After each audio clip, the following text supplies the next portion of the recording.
Imagine for a moment that you are walking in the Ethiopian desert under a blazing sun, when suddenly you see something shining beneath the ground. What you have just discovered will forever change our understanding of humanity. The year is 1974, and this extraordinary discovery has a name: Lucy. 50 years ago, in the arid lands of Hadar, Ethiopia, a team of paleontologists led by Donald Johanson made a discovery that would literally shake the scientific world. After weeks of intensive excavation, they unearthed the remains of a skeleton dating back 3,200,000 years. But this was no ordinary skeleton. It was the most complete hominid fossil ever found at that time, representing 40% of a single individual. Why is Lucy so fascinating? Because she represents a crucial missing link between our ape ancestors and the first members of our human lineage. Belonging to the species Australopithecus afarensis, Lucy solved one of the greatest mysteries of human evolution. Which came first, bipedalism or increased brain size? The answer was there, engraved in her bones.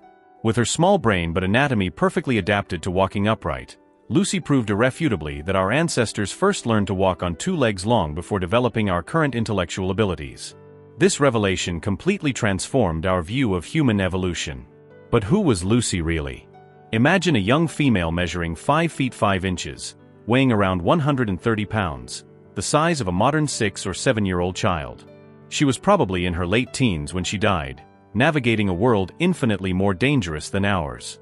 Her body tells a fascinating story of adaptation. The shape of her pelvis and knee joints reveal that she had mastered bipedal walking, a vital skill for survival in the open savannas of East Africa. Yet her powerful arms and hands show that she had not completely abandoned her ape-like nature.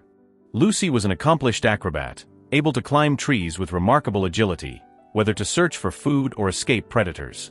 Her diet was surprisingly diverse. Analysis after analysis, scientists discovered that she ate herbs, roots, insects, and even meat when the opportunity arose. Lucy was a born opportunist, able to adapt to the resources available in a hostile environment. And hostile it certainly was. Lucy lived in a world populated by saber-toothed cats, giant hyenas, and massive crocodiles. To survive, she probably lived in groups of 15 to 20 individuals, a collective protection strategy similar to that of modern chimpanzees. In fact, fossil evidence suggests that her species took care of its injured members, as evidenced by the healing of a fracture in a male Australopithecus discovered in the same region. For decades, Lucy's death remained a captivating mystery. Early theories pointed to a crocodile attack, a hypothesis based on a tooth mark discovered on her pelvis. These fearsome predators, masters of ambush, could easily have surprised little Lucy near a watering hole. But the story doesn't end there. Thanks to revolutionary technological advances, including high-resolution scanners and three-dimensional reconstructions, a new truth has emerged. Paleoanthropologist John Kappelman and his team have meticulously analyzed every fracture in Lucy's skeleton, and their findings are stunning. The injuries do not match those of a predator attack. Instead, the fractures in her right shoulder, ribs, and knees tell a tragically different story. Lucy fell from a considerable height, probably from a tree. The pattern of her injuries indicates that she hit the ground feet first and then collapsed onto her hands, causing fatal trauma. This discovery completely transforms our perception of her final moments. Rather than being the victim of a brutal attack, Lucy may have perished in a tragic accident, a fatal fall while searching for food in the treetops, a perfectly natural behavior for her species. Lucy's legacy extends far beyond her dramatic death. Her discovery paved the way for hundreds of other fossil finds in East Africa, creating an extraordinary window into the lives of our distant ancestors.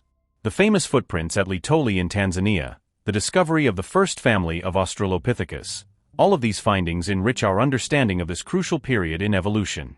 These discoveries reveal that Australopithecus afarensis shared its world with other hominid species, illustrating that the path to modern humanity was far more complex and fragmented than we imagined. Lucy teaches us that evolution is not a straight line, but rather a dense bush with multiple branches and experiments. Today, 50 years after her discovery, Lucy continues to fascinate and educate. Her skeleton, carefully preserved at the National Museum of Ethiopia in Addis Ababa, continues to inspire researchers around the world. Each new technology allows us to extract new secrets from her bones, from the structure of her joints to the isotopes present in her teeth.